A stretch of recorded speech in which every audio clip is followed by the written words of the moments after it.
All right, welcome back to the War Room. I'm here with the legendary Dylan Delgatto, just blessing us with his presence once again. Can't thank him enough for joining us. And this time, we're going to be talking about some Astros and a little bit of Texans as well, and some NFL stuff around the world. So, Dylan, how we doing, bud? Good, man. It's good to be back with y'all. Excited to be here. Awesome. Well, we had a lot of excitement last week and the week before with the Astros. And of course, in typical Houston fashion, it has to end in tragedy. But hey, I guess we're kind of coming across as spoiled with us going to our seventh straight ALCS. We're pretty spoiled. We're pretty spoiled. Yeah, we're pretty spoiled.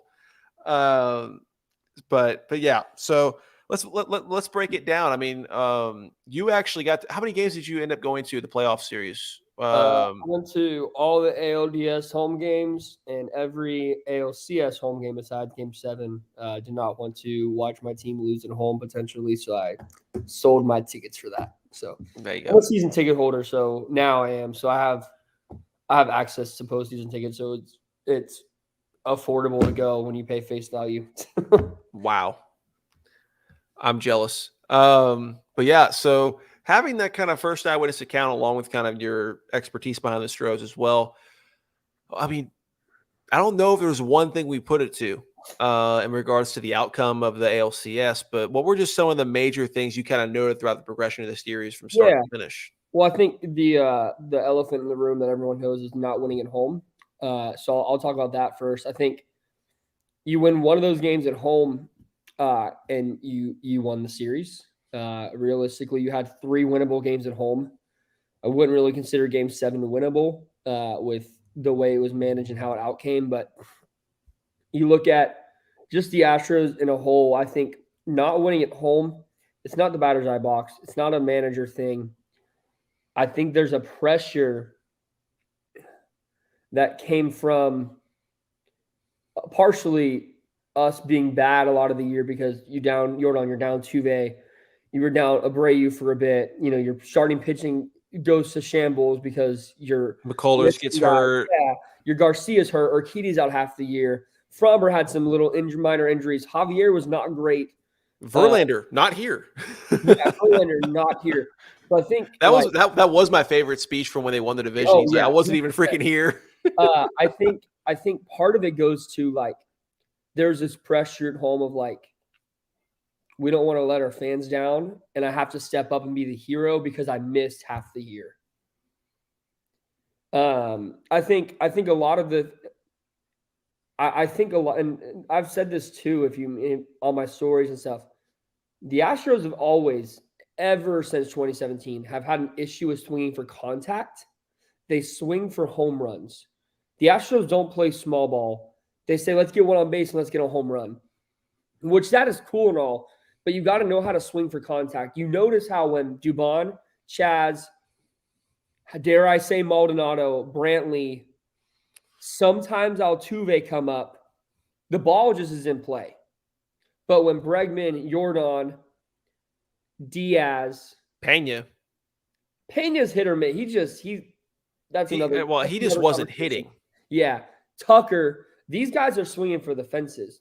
So while that's great, and Jordan, he has every permission in the right mind. He gets a pass because he will 90% of the time he will come up big. But the issue was he didn't have a moment in the ALCS with the bases loaded to come up. He didn't have a moment with the bases loaded or with 2 on in the ALCS. I think I knew, and I hate to say it, I knew Game 1 when JV is pitching one of the best playoff games I've ever seen him pitch. You got the bases loaded in the 5th, and Martin Maldonado walks up to bat when Michael Brantley or Mauricio Dubon was on the bench. For me, that's where or Chaz, one of those 3 were on the bench. I don't remember which one. That's kind of where I was like, this is not okay for me. Respect to Maldi. He's called a great game. He was one of the reasons in that last stretch of the season that got us to the World Series. Called some great games, had some key defensive moments, but I think we were outmanaged in that sense. We couldn't hit that home. We were outmanaged. And there was just this pressure, I think, that they felt. And the Rangers, I keep saying the Rangers won and they played a hell of a series, Oh yeah, but the Astros beat themselves.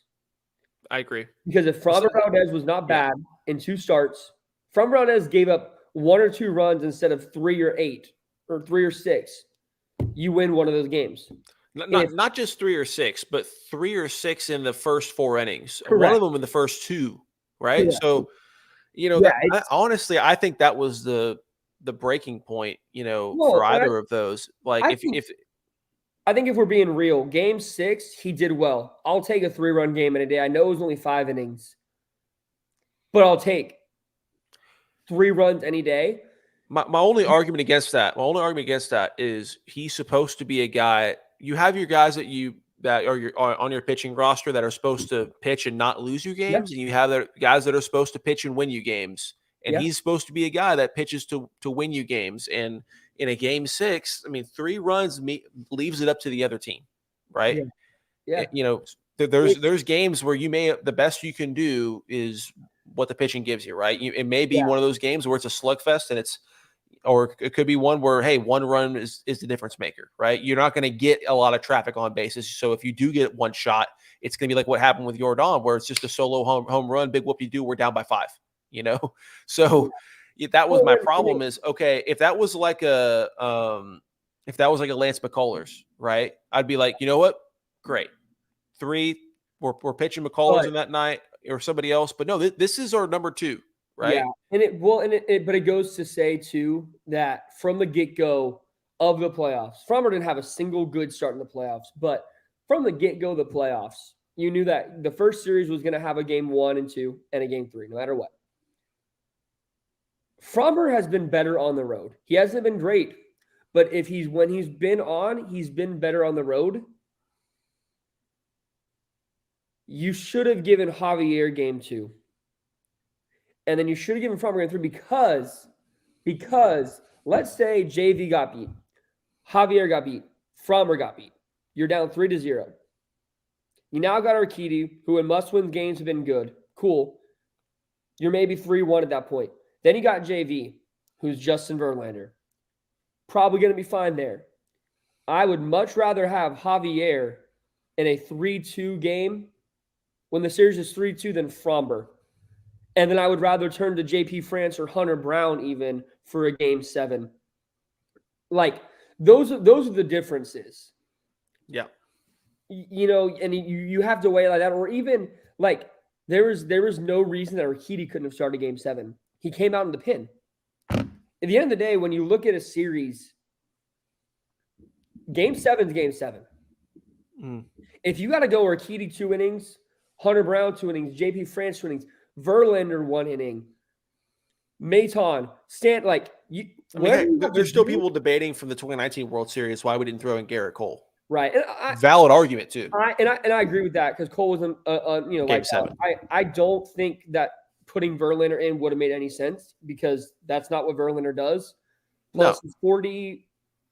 You need him for the World Series if you get there because he's really your only reliable pitcher at that point. So but I think, and we got to acknowledge that, this team was super inconsistent. They were last year, but their pitching was great. So it made up for it. I think for a guy like Bregman, and this is why I think us not making it to the World Series may be good. For a guy like Alex Bregman, he has played an extended season of baseball his entire career. College, high school, and MLB. He is never not played an extended season. So for him, that man is exhausted. I bet. You got to think they finished in October. He's going to get November, December, January, and February off. And then in March, well, actually in February, he's going to report. When we think Bregman's a guy who does not take many games off. He misses what, 5 to 10 games a year? That is a lot. So I think Bregman, this will be good for him. This will be good for Tucker. Tucker looked bad ever since his 30-30 got overturned. Yeah. He just did not look good that series. In all respectfulness, Dubon should have started over Pena in Game 7. Can you go into that a little bit? Like, what has been going on? Has there been anything you've seen specifically in Pena's fall off? I mean, Yeah, we were going into the playoffs and he hadn't hit a homer in like 3 months. Yeah, he hasn't hit a home run since July 5th. That is forever and dead in my brain. Because every game I go to, I'd be like, hey, Pena, let's pretend it's July 5th. I think Pena, there's a few things. He got overhyped, first of all. I loved him last year. Man had an incredible playoff run. I mean, like, legendary. Without him, World Series MVP. Happen. Yeah. Without him, that Jordan home run doesn't happen. All these things don't happen without him. But I think that got to his head a little bit, and I don't know how much he did in the offseason. I don't know, but I think But we saw last year, beginning of the year, great hitter. Middle of the year, he had this weird fall off where he couldn't hit a slider, he couldn't hit a breaking ball. And then after the All-Star break, he slowly started like being able to do that. And that happened this year. He started off the year pretty good. He was in a leadoff spot, which he never should have been in. Like someone else should have been leading off, Tucker, Chaz, whoever, I don't care. And then he phased out again, kept swinging in the dirt, kept swinging at sliders he shouldn't have swung. And then, let's see, I would say after the All-Star break, he slowly turned it around. You know, he was getting on base more. He looked better. And then the World Series, and I was like, you know what? Like, he's looked good at the plate. Like, maybe just something's going to click. And nothing did. I think. Then we got to the point where we put in Singleton in instead of him to win a game. It was just getting ridiculous. I think for Pena, and sophomore slumps are real. I mean, Julio slumped the entire first part of the year, and then he gave the Mariners some life at the end of the year. You know, like, but I think for like the fans gave Pena this hype like he was the greatest Astro ever. And granted, he was great his rookie year. He deserved the Gold Glove, and his defense was not as great this year either, but whatever, right? Like he did have some good plays defensively in the World Series. I mean, not the World Series, the ALCS. I have to give him that. Like this year, he did defensively okay. And but part of me thinks if you wanted Pena to show up in the World Series, you needed to go Altuve, Pena, Jordan, because chances are Altuve is going to do something. They're going to have to pitch to Pena to try to get the double play, because they don't want to face Jordan. That's why Pena did so great last year. Exactly. Because he was, you noticed that last year too. The moment he sat in that 2 spot, his season turned like he miraculously started hitting well. And then you notice that this year too, for like a good month, a good 2 weeks, Dusty put him in the 2 spot again. And I was like, oh, we're seeing a Pena that produces hits. So a lot of it, like success, and people will argue all the time. I get they're professionals and they need to be able to hit in any situation, but lineup construction does matter. Jordan Alvarez is not a leadoff hitter. You put Jordan at 1, that doesn't make sense. You put Maldonado at 1, that doesn't make sense. There's certain spots in lineups that people go and they struggle to hit a breaking ball. You sandwich them between 2 of your best batters. Mm. Because Pena has the power, he has the speed, he has the contact. He just doesn't get into the pitch correctly because he doesn't always know what to swing at. So for Pena, like, that's where you really gotta, like, the new manager has to put him in the right spot. So that's all I think that's a lot of the stuff for the World Series that I just saw was some weird managerial decisions, swinging for the fences, and then the case of not being able to win at home and Framber Valdez being terrible. Well, and to your point about the lineups, dude, like that was one of the things that another member of another founding father of this show, Bert, was talking about was, look, he's when he in his previous lineup selection from all of last year, he was getting much different pitches being sandwiched between Wow. Tuve and Jordan than he is so far this year. And now towards the completion of this year. And we've seen pretty much everything but a Yahtzee from what Dusty Baker has put together for lineups. I've just about seen it all. I mean, Yeah. I saw everything but putting Martine at the 4-hole. Like, dude, we tried everything else. There was a point where I was like, there at some point, Maldy's gonna bat like 7th or 8th because he doesn't trust Pena and he doesn't trust Myers or Chaz or someone like. There was that moment where I was like, I'm waiting to see like sometime when Maldy's not batting 9th because he's like, I don't know what else to do. And but again, like when it comes to and we'll get into like the manager, the I guess we can start talking about like next year. Like when it comes to managing, consistency is so important. Like when you look at the Braves, yeah, they choked in the playoffs. Who cares? Their 1 through 4 didn't change once this year. The Astros 1 through 4 changed like 8 times. You had Dubon in first, then you had Altuve at second, then you had Tuve leading off, Dubon second, Pena second. You had Breggy, you had your like. When you have like this not I looked up Dusty used like 180 different lineups this year. When you have like this not consistent lineup, there's not chemistry being built. Like, yeah, the guys have chemistry, but like, how can you not go Tuve, Pena, Jordan, Breggy, Tucker, Abreu? And in this situation, obviously, don't put Tucker that soon because of how bad he was in the postseason. But like, we won the World Series with that lineup. Well, heck, I mean, I would even be fine with keeping Abreu at the 5-hole. Yeah, because I mean, heck, in a way that worked in the playoffs because okay, the pitcher gets through with Jordan, he's like, oh my gosh, thank God, or that worked really bad. Now you got to deal with him. Pena, Jordan, Breggy or Abreu. Probably either one.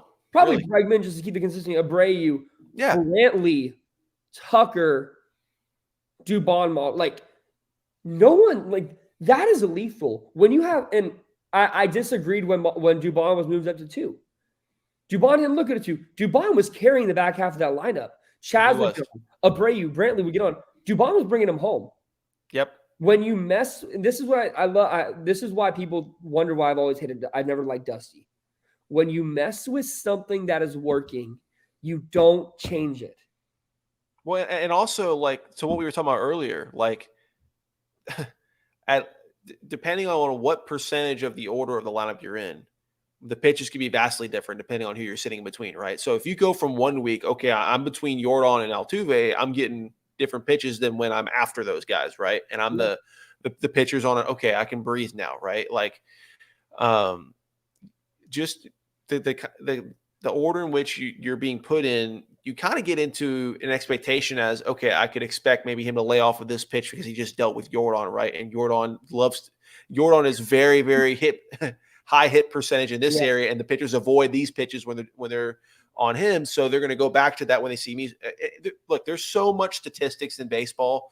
It is an endless road of different statistics you can use to really fund pretty much any decision you have. And I'm sure Dusty had his share of statistics on why he kept doing what he did. But obviously they didn't work in regards to the end goal. Now look, like Dusty, it's a heartwarming story in regards to him coming over to us and finally getting a championship last year. And he's a really, really great guy. A lot of character, heck, the dude brought plants to practice to get them sunlight before after the Game 5 win, which I thought was hilarious. He's a plant dad and a gardener and stuff like that. He's just a really lovable guy. And look, he did a good enough job managing, granted with a ridiculously good lineup and one of the best, pitching lineups we've had possibly ever. Like you literally had a lot of pretty much 99% of the cards in your favor, so you didn't have to do too much. But granted, we've seen people mess up better teams than that. To be fair, especially the Yankees. I mean, they just keep finding ways to continue to lose. So I'm really happy that he got his first and now only championship with us last year. It was a heartwarming story for MLB fans around the world. but it's obvious that it's good that after this season he's retiring, because I think either if you kept Dusty around another year or two, it puts, that's your answer to the question of, hey, do we keep Dusty, and we're going to have to kind of clean house in regards to some of the, some people we have in our lineup to kind of fit more what he wants to do, that are more, I don't know, accustomed to the different changes he's making, or do we just get rid of Dusty? The correct answer is Dusty needed to retire and move on. Totally fine with that, in my opinion. I think both sides are. He's what's his age right now? He's got to be past 70? Is he Dusty? Yeah, I forget where he's at. He was ripe retirement age, in my opinion. Yeah, he was in a good retirement age. So yeah, but anywho, it's not like we had to completely shove him out the door or anything like that. So I think it was good timing. He checked his box. He's been in the MLB as a coach for over 25 years. Had a great run, but a change of leadership could put an astronomical difference in this team, and an astronomical difference. We're looking for an astronomical difference with pretty much, if we keep 95% of our players, with what happened with what we consider the lowest of expectations being the ALCS with this lineup, right? So we get any kind of a positive change from just a new manager. You could see this team win the division by 8 to 10 games next year easily, without it having to come down to literally the last game and someone else losing. So my next question, you kind of going through. We'll get to the coaching scenario to close this, but I got a couple personal questions in regards to players keeping or not. Let's start with Maldonado, right? What are your thoughts on him? Because honestly, when it's similar to us. I love the man. Historically, he's been fantastic for us as far as being a great game manager. And then until this year, really the last 2 years, we called him Machete for a reason. He could absolutely be a threat to throw anyone out that tried to run on him. That's kind of died out, I'd say, especially over this last year. And he's also historically had a great frame rate. And then we get halfway through the season, and he's got the 32nd best frame rate. The only reason he continued to stay in was because he just continued to call good games, and the pitchers loved him, right? Which I respect that, especially mid-season. I get it, but it would have been good to see Yiner get some more experience and just more time, so that way when you need him in the playoffs to sub in for Maldonado in a clutch hit scenario, that he's got more to kind of lean back on from different scenarios. Yeah, but when you're looking at Yiner and Maldonado, you continue to look at Maldonado kind of fading, in my opinion. And anytime you start them, you turn yourself into a National League team where you just have an automatic out. Not all the time, but 1 minus 0.150 of the time. So 7.5, 8.50. 85% of the time, you're in a National League team. And you got Yiner Diaz who hits 260 or above. Like, okay, what do you think the path is going forward? So I don't think Maldi should be resigned. I think Yainer will be a baller. I'm a little concerned that we didn't let him touch Fromber or Verlander all this year.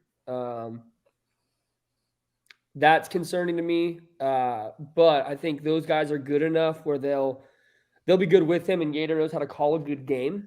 But you could. Wow, the Rangers won the World Series. Sorry. Just had too soon. Man, that hurts. But I think with all due respect to Maldi, I would love to have him as our bench coach. I'd love to see him, around. I think he knows how to call a game, and I think he's a good leader. The guys love him. He fights for the team, right? Like, I think he'd be a good mentor to Yainer. And he's one of the most level-headed people we've ever seen in baseball, right? I would love to see Maldi with a staff role on the team. That way, like he could even call Verlander's games from the bench as a coach. But I think Travis D'Anard's a decent option to sign from the Braves, but I think at the end of the day, they probably just gave the job to Cesar Salazar. At the end of the day, you don't need a crazy hitter who can, a crazy hitter as a backup catcher. You just need to bat like an Yeah, American League you team need a guy who and can not like come a in National and League team. who can come in and catch Urquidy, who can come in and catch a number 2 guy. Yeah, you just need a guy who can hit decently well enough, get an occasional hit. Really, your floor's here because this is where Molly was. So even if they're right here, if they hit a 200, they're better. So I Just give think me a 2 for the first digit, and I'll be so yeah, happy. I think Maldi. I don't really care who the second catcher is. Honestly, I think they'll bring the right guy in. I think the new manager will have a decent say into that. It is a little alarming considering free agency opens in like 5 days or something, or 10 days, something like that. And there's not a manager, or a manager's not hired this soon. That's hard to make that happen. So Yeah. that's a little like, oh, okay, the manager's not going to get a ton of say in like who we sign, but I also trust Dana Brown. So no, I think Maldi's time is over. I've also heard that he might be retiring and try to go into a coaching role. So I think for Which would him, be great. that's where he's going to excel. He's a manager at heart. So yeah. So moving on to the next question. And look, I don't think this is at the forefront of everyone's minds, but it is for me because I'm not saying he's at all one of our best pitchers, but he's my favorite to watch because he throws 80% breaking balls. Lance McCullers.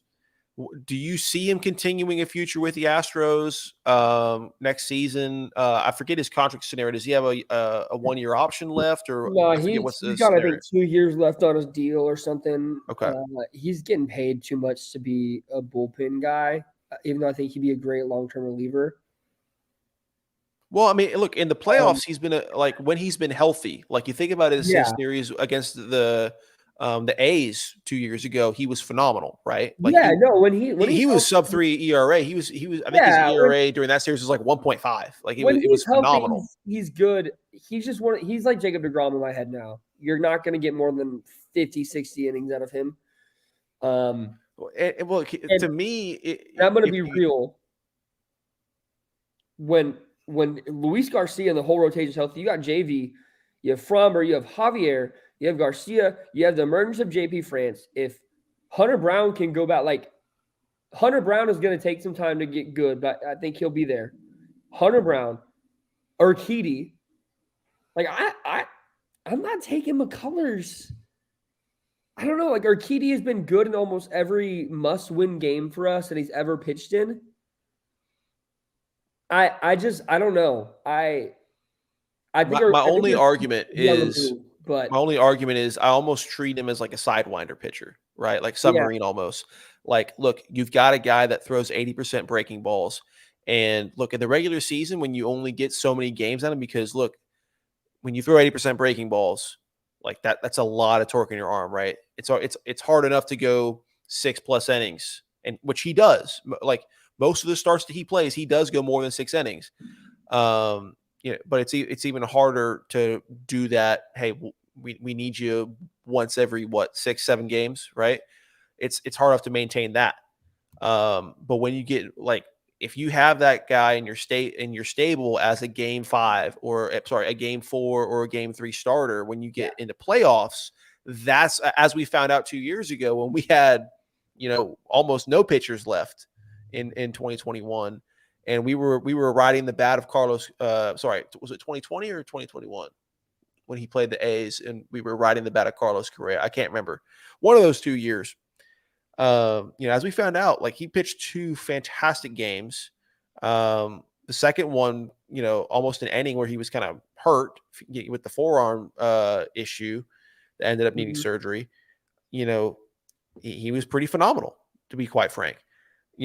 That style of pitcher is an absolute weapon in the playoffs because the one thing you want to show in the playoffs is something that no one's got a ton of no matter how many times you see the same guy, when you get in the playoffs and you got a guy that does, throws the way he does and has this kind of pitch selection, throws 80% breaking balls, it's not something you're used to, right? Especially with that kind of consistency he can put down in regards to what kind of pitches he throws. And that, as we saw, that is a proven weapon. The matter is, okay, what's your return on investment? Like you mentioned, he's got a pretty steep contract, right? Yeah, he's got a decent contract, but I think he's tradable, but like he's got no value because he's been hurt, So Yeah, well, yeah. So I think as far as if you're going to get any kind of trade off of him, you're going to have to play him for next year minimum, right? So I see him. To me, I'm optimistic he at least comes back next year, and then the question is, do you keep him for his I guess 5th year on his contract? I forget. I've kind of I don't know where it's at. Yeah, but I've lost it. But I think that's more the question. I really hope that we get him back 100% healthy next year, and then we actually use him, because, like I said, he could be that guy that in the playoffs he really becomes a weapon. Even if you have to use him as a reliever, dude. Like he look, and he's one of those guys that also he's either freaking on or he's not. I'll say that to be just to be frank and be honest. Like even in playoff scenarios, we've seen when he's not been on and he all of a sudden gives up three runs in 2 innings. Like, I get it, but we're also paying Fromber to do the exact same thing. So Fromber's not locked up yet. So yeah, I don't really know what their plan is now with Fromber. I'm curious to see what he does this year, and yeah, that was gonna be my follow up question. Fromber is one. Pitched a lot of innings. 2, felt the pressure that he was the ace all year, and then I think he was still kind of playing hurt in some of these games. And I think an offseason for him is going to be good. For him, when his mental game's off, he's bad, and his mental game has been off since that no-hitter. And I think he just needs like a reset where he doesn't pitch for 3-4 months, and then just kind of start fresh, bro. So. We'll see. I 100% agree there. It just felt like something was off, like between the ears. It just there's just so many games where just complete lack of consistency, right? Yeah. I mean, I went to the game where Altuve hit his 2000th home run, which was, I believe, that was the same week when he got that was within a week's time when he got the no-hitter. That was the next game he pitched, and we were giving up 4 runs in the first inning. I was like, well, and no, he actually went like 3 or 4 more innings after the no-hitter of hitless baseball. 2 or 3 innings, but most of the time after you throw a no-hitter, you're pretty bad the next game. Fair, because you're going. Yeah, no, I get it. That's just known in baseball. When you throw a no, you're almost struggling the next day. But yeah, there's just a lot. It's gonna be it's gonna be interesting to see what they do and what manager they bring in and how that manager handles it all. Do we know if Brantley is going to retire on? Do you have any inside sources on that? I've heard a lot of different things.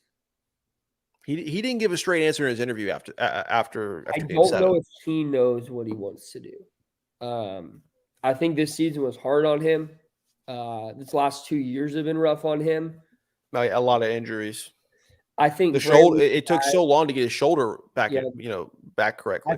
I think he'll end up retiring. And I think he'll become a bench manager or something as well, or a hitting coach. And I would love to see him here as a coach too.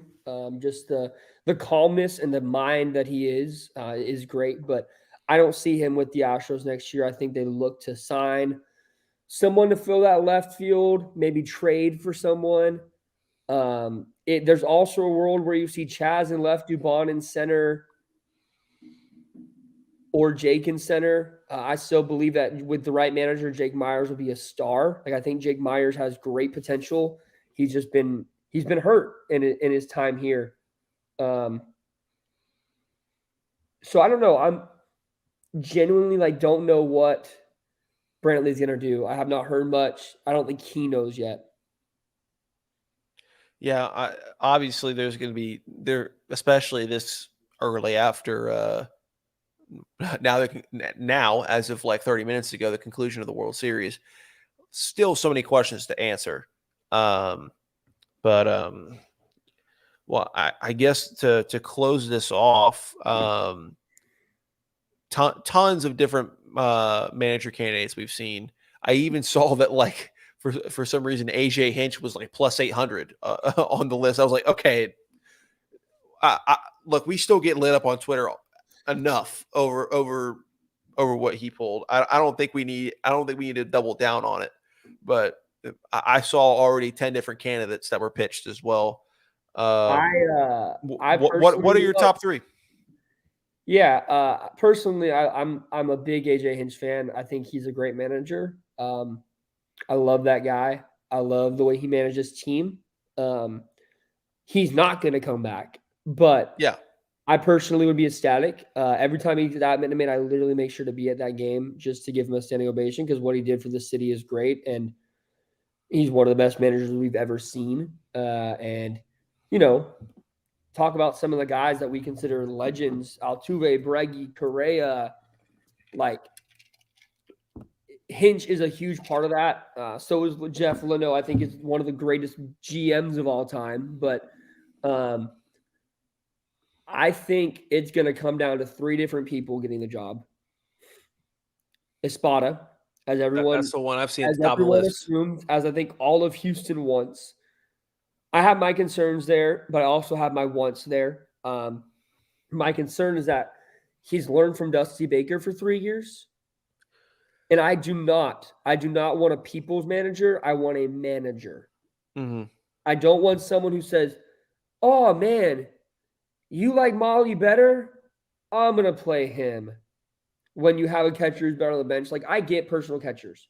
But there's ways around that where that person can still call the game from the bench. Yeah.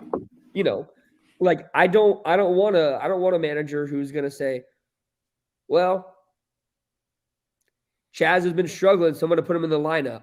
That doesn't make sense. If he's struggling, there's other things to do, and then you say, okay, Dubon needs an off day, so Chaz is going to go in. I want a manager who's not going to sit Michael Brantley in the playoffs. You know, like,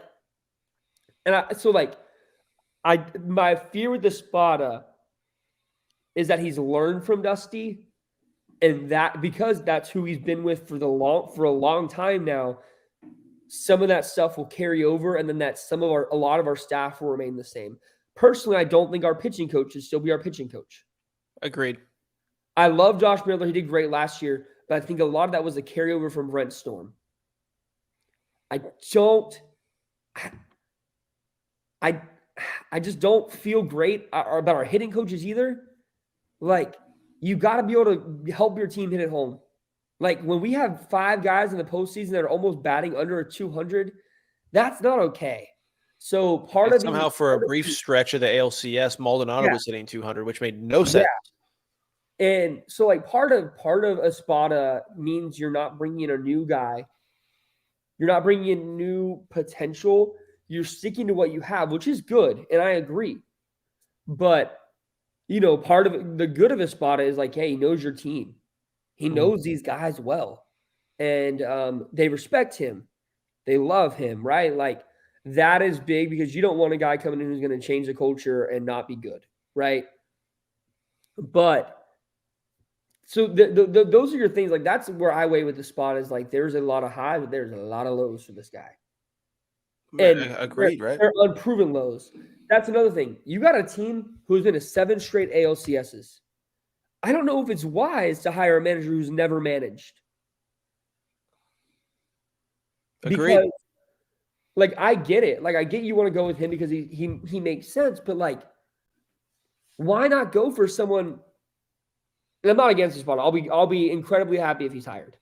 But why not go for someone who has managed a team before, who's made the new manager mistakes? That's where those are my concerns. And someone who's dealt with the tough decisions before. Correct. And don't get me wrong. If Espada was the one who said, all right, we're going to pitch at Pena for Singleton and then put Yainer in, Like that was incredible, right? Yeah. But there's no proof did Dusty tell him to do that? Like, did he say, hey, this is my plan, and then he just executed it? Or was that his idea? Like, you just don't know. And the reports are going to tell you it was Espada because they want to give Espada a better rep. So, but it's kind of a scenario where you kind of have, I don't know if we're ever going to see the other side show that hand in regards to did he make that call or not. So I don't know. They may just keep their cards to their chest unless if they don't hire him, they'll probably definitely keep their cards to their chest. But if they do hire them and they can reveal that, they'll be, oh yeah, he made that call. Yeah, I don't know if we'll ever truly know for sure. We won't. So I think I love Espada. I'd be super stoked if he was a manager. There's just some fears I have. I think my top option is Craig Counsell. He's been with the Brewers for a while. He's got I don't know if people would be super excited about him. I would, because that Brewers team has been pretty talentless for the last 7 to 8 years, and he's got them to relevancy. He's got them to the playoffs. I think a guy like Counsell would come in with this talent and do really well. I know we're interested in him, but I know the Mets really want him. But the Mets also want Dusty Baker, and if they pay Dusty enough, Dusty will accept it. So, but I think Gabe Kepler, who managed the Giants, I think his firing was not deserved. I think their GM failed to get him any talent. They tried getting Correa and Judge. They just haven't had a ton. So, what do you expect the guy to do? Take nobodies to that doesn't happen, This isn't Moneyball. This is not Moneyball. It's not. The Diamondbacks made it.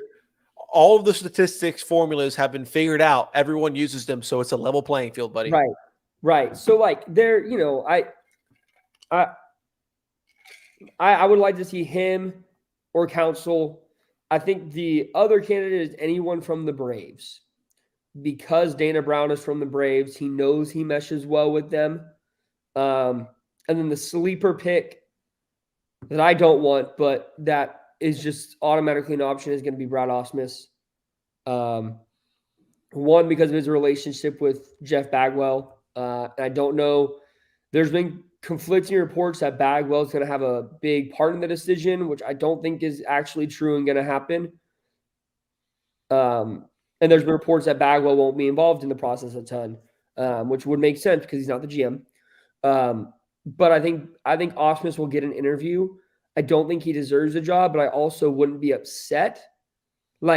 He would not be the best hire you can make, but Ausmus has been given 2 manager jobs. He has not been good at it, but he was also given 2 of the worst organizations in the history of baseball.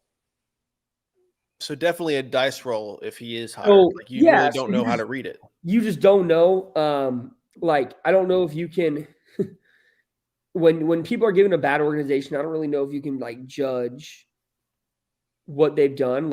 Even AJ Hinch, he hasn't really done much for the Tigers, but who's on the Tigers? Can't tell you. Yeah, so there's last relevant Tiger I can tell you about was Verlander. And I know some of them, but they're not, they're not doing much. So it's when a manager's coming from a bad team, it's hard to be oh, I think it'd be good because they got crappy bullpen guys. So how do they manage a good bullpen when all their bullpen is struggling? How do they manage that when all their guys are 250 hitters? So you have that, but I think Espada or Counsell are my 2 guys that I would like, and I think one of them have a good shot at the job.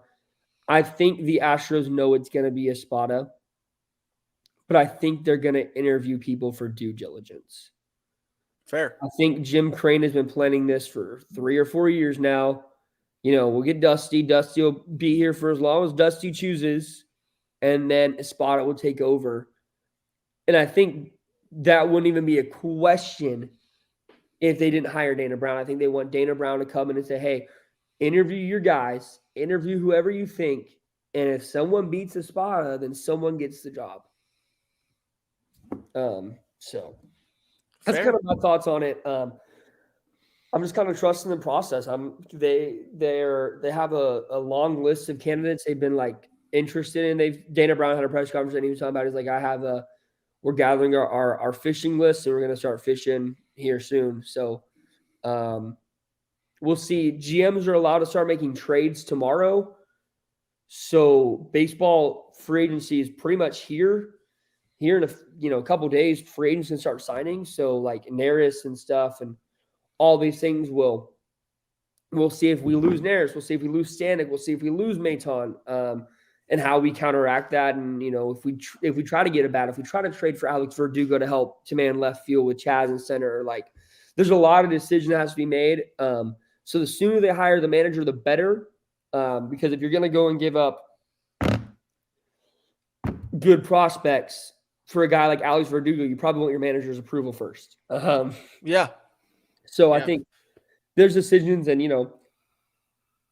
these managers are going to want to come in and be like, yeah, do I want Chaz to be the guy, or do I not want Chaz to be the guy? You've watched Kyle Tucker not have he's never really had a good postseason, if I'm being honest.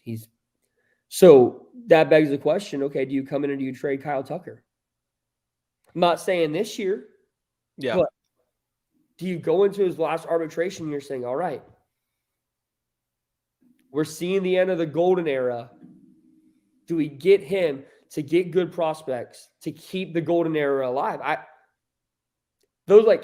We all wanted to re-sign Kyle Tucker, but after watching that abysmal postseason and then looking back, I'm like, oh man, he's never been good in the postseason. Like, why do I just expect it? It basically eliminated the ability to drive in runs in the back half of the lineup. Correct. So that's what we relied on in the back half of in the regular season. Yeah. So it's like this coach and GM are going to have a lot of decisions to make of like the long haul.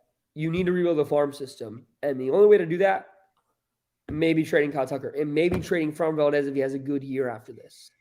Like, those are the decisions that the Astros have to make and start looking into. And I love Tucker. I don't want to trade him, but like, we are lucky, and we are going on one of the greatest runs of all time. Without young talent coming up, that's not going to be sustainable. And I know we just make prospects better. I get it. But you also need to get some good, like, top prospects that can come in like Altuve did and be like, oh man, I'm going to be here for 7 to 8 years at least, and I'm going to like lead this team. And look at the Rangers. They start losing games. They call up Evan Carter. They win his second game, and they start going on a tear. And he's playing like he's unreal. He now has the most doubles in postseason history. Mm-hmm. And now they got rings. He's a rookie. Yep. That being said, on top of that, the Rangers have the fourth highest salary cap in baseball. That is, I'm like, so you've got to factor that in. But look, you made a great point. Like that made a huge difference for them. That ignited their roster, salary cap or not. Yeah. Like, granted, they paid a lot of money to get here, but if they didn't call Evan Carter, they probably weren't even making the postseason. It probably would have been Seattle in the postseason. So, like, you got to look at that and be like, okay, well, we don't have an Evan Carter in our system.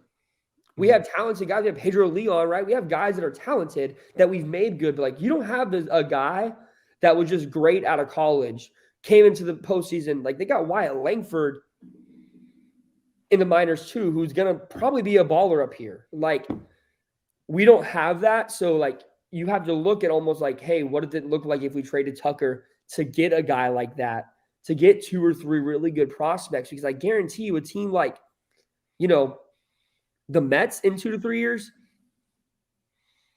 they may want Tucker. I'm not, but like some of these teams that have good farm systems may be in a spot. The Orioles, like the Orioles would probably kill for a guy like Kyle Tucker, but they have such a good farm system that you get 2 or 3 of their guys, like your future is shifted. So like those are the things that like this head coach has to come in and agree with on Dana Brown. So like this manager hire, to me, like this year, you're not going to make any crazy trades for those big guys, right? But like after this season, it becomes crucial that you're evaluating like, okay, where are we at? And where is this going to go? And I don't know where that even all came from, but like that's just something I think that like we got to be realistic. And that's why this manager hire is so huge. And part of me that thinks that's why I don't want a spotter to come in, because he loves those guys. He's like, no, I want Tucker. Like if I'm here, I want Tucker. But Yeah, then like you an want outside unbiased source, evaluation, right, across right? the board. And an outside source is going to come in and he's gonna be like, you lost the postseason because of this guy and that guy. This guy couldn't hit, like, and then they're gonna look, and then that's gonna raise it around like, oh man, he hasn't done that at all. Yeah, we don't need him. Like let's.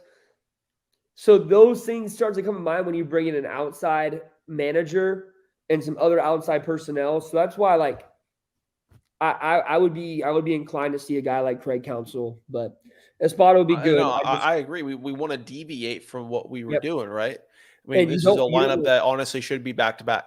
Yeah, and that's the thing. You win one game at home. One game at home, and you just won your back-to-back title, your third World Series. Dusty Baker goes out on 2 World Series rings. Like, you couldn't write it better, but you failed to win at home. Like, that alone should mean your pitching coach and your hitting coach probably shouldn't be here. And I worry that with this spotter that they're going to stay because that's where he's comfortable. Mm-hmm.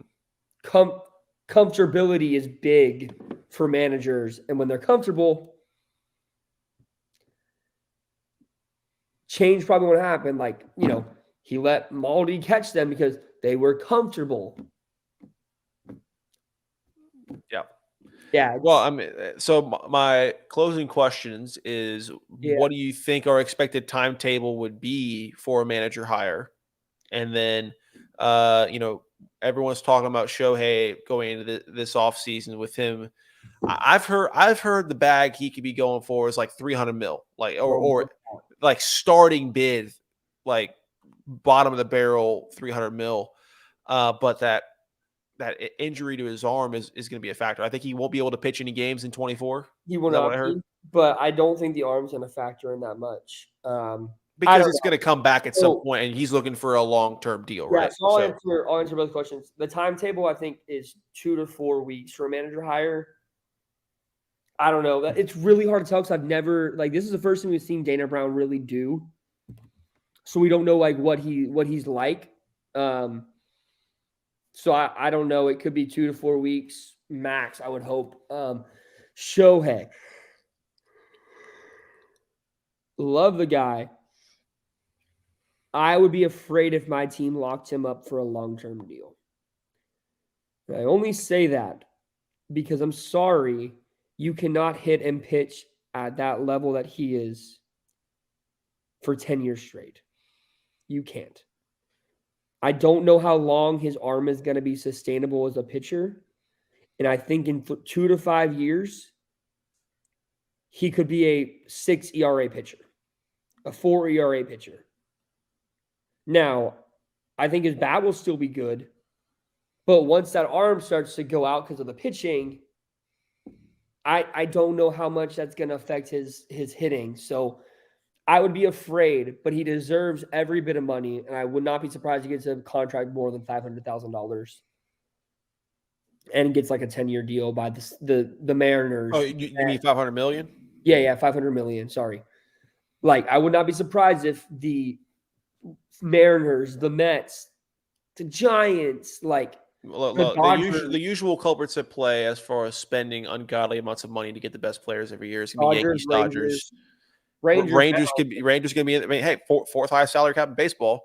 Yeah, that's what I'm saying. The Yankees, the Mets, the Giants, the Mariners are rumored to want him. Padres. I've heard Padres as well. Yeah, but they got to pay Juan Soto, so I don't think that's happening. So I love him, and if you can somehow persuade him to come here for, $30 million a year, $40 million a year on a 5 or 6 year deal, or shoot, even a 5-year deal, but you pay him $70-80 million a year. I have no issue with that because he's a pitcher, he's a hitter, but you got to take into account that he ain't going to pitch a single inning for you next year. And you probably don't play him with the bat all year because you want him to recover well so he can pitch. So, you're walking this fine line with him of what to do next year. I don't see a world where we go after him. I know like Crane acquiring the AT&T Sportsnet like gets him more money, and it's a world where he probably opens up his pocketbook more. I I just don't see Shohei. I think like he would go for, because again, Shohei's in a DH, and you don't want to play Yoron in the field every day. So I could see him going for a left fielder or a center fielder to pair with Chaz and Tucker. Well, and that, like, in order to maximize his potential as being a fantastic pitcher and an amazing hitter, it's obvious that the National League teams are going to be the most competitive in getting him, right. Like those are the guys that are really going to try to go after him. So, well, no, the DH is universal now, so it's not. Oh, I forgot about that. But I mean, he wants to be closer to home, which any West Coast team is going to get him closer to home. You know, I just don't know. I don't know where he's going to go. I don't want him in Seattle. I'll tell you that. I don't want him in Texas. I think the Dodgers will pay him every dime they can. The Dodgers will pay him. If he wants $700 million, the Dodgers will give it to him. You know what I mean? Like, and that's the thing that takes me off with baseball sometimes, is that there is no salary cap, right? Like, you have, it gets to the point where you wonder why there's always other franchises, because you just have these teams that can literally just buy their way. And to some extent, even with places that do have a salary cap, like the NBA, they get the option to pay a luxury tax. They just keep going, right? To some degree. And there's plenty of franchises in the NBA that don't have the ability to take on the luxury tax to keep, and keep the lights on. Yeah. Charlotte Hornets were one of them. The Charlotte Hornets were a team that were on the fringe of being at least 7 or 60 in the playoffs for the first time since like the 80s and 90s, when they had Larry Johnson and Muggsy Bogues, but they couldn't pay Kemba Walker. And that was kind of, when they lost Kemba, they had the young players coming through. They didn't have LaMelo just yet. Yeah. But you had PJ, you had Miles, you had enough to, they were one game away that previous year before they lost Kemba from being a 8. They were literally they were a New York win and a Miami loss away from going, right. And this is right before the play-in the following 2 years later.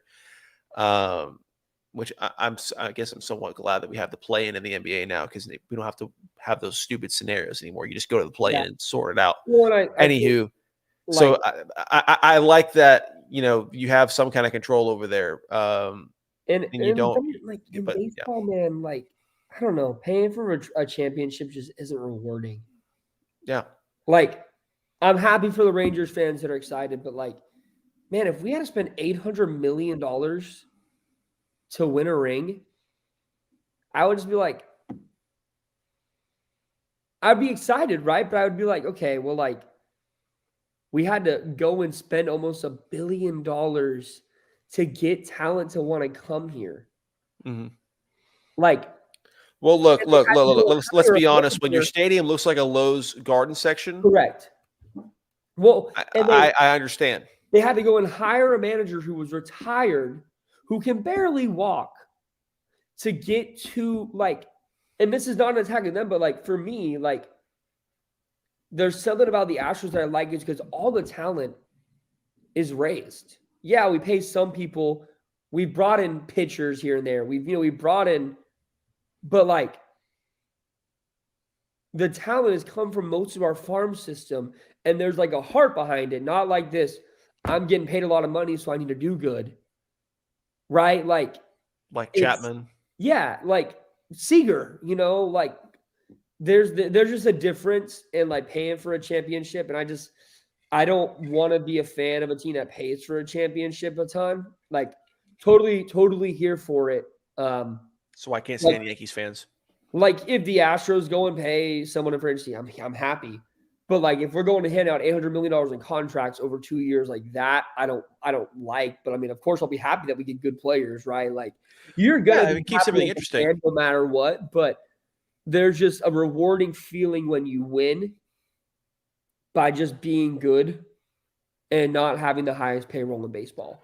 Yeah, like if you're at least not one of the top 5, or Yeah, I mean, it depends on how big of a gap there is from 1 to 5, right? But right. definitely, if you're not in the same capacity as the Yankees and the Dodgers and those kind of franchises that are famous for just burning money to solve problems, um, you know, then and you win a ring off of that, then you got to be proud of yourself, right? And I 100%. don't, I don't think the Rangers aren't. It's not like that. That's all they did. They still had to execute, No, but still, I mean, it's a pretty big gap, it right? is. Eight It hundred is. million dollars. That's big. But look, sometimes that's just what you got to do when the other teams are so consistently good. I mean, There's it 9 works for guys. the It's Rams. 9 It works for guys. the Rams. Yeah, It works in every sport. It's not sustainable just like the Rams. because there's gonna come a point where you're paying an injured Jacob DeGrom money that you could be paying a guy like Adolis Garcia when he walks. Yep. Like I get you can open your pocketbooks at so much, but like there comes a point where that owner's gonna say, "All right, well, we won a World Series. Like, I made my fans happy for 10 years. It's okay when we let this guy walk. It's okay when we let this guy walk because I've spent a lot of money. Like that becomes an element. Look at the A's. Their owner won't spend money. There Still comes won't. a time when you spend so much money, it all adds up. And you're like, oh crap, I spent a lot of money for this ring. Like I bought the success of the team. So those are the things that they gotta manage. So we'll see. But Yep. All right. Well, Dylan, it's been another fantastic episode with you joining us again. Once again, go follow this guy for all of your NFL, specifically Texans updates at Texas County on Instagram and Twitter, but especially Instagram. And I believe you have somewhat of an Astros account too, right? I have an Astros page. I don't run it. I've let a guy I've met run it, but it's called Astros_County. So There you same go. sort of thing. The guy who's over there is putting a lot of work to make it a good page. So they're slowly growing. So it's fun. So go follow him. This dude's one of the best in the business, and by that I mean being an amazing insider. Always a treat to have you on, and we'll do this again soon. So for Yeah. now, signing off.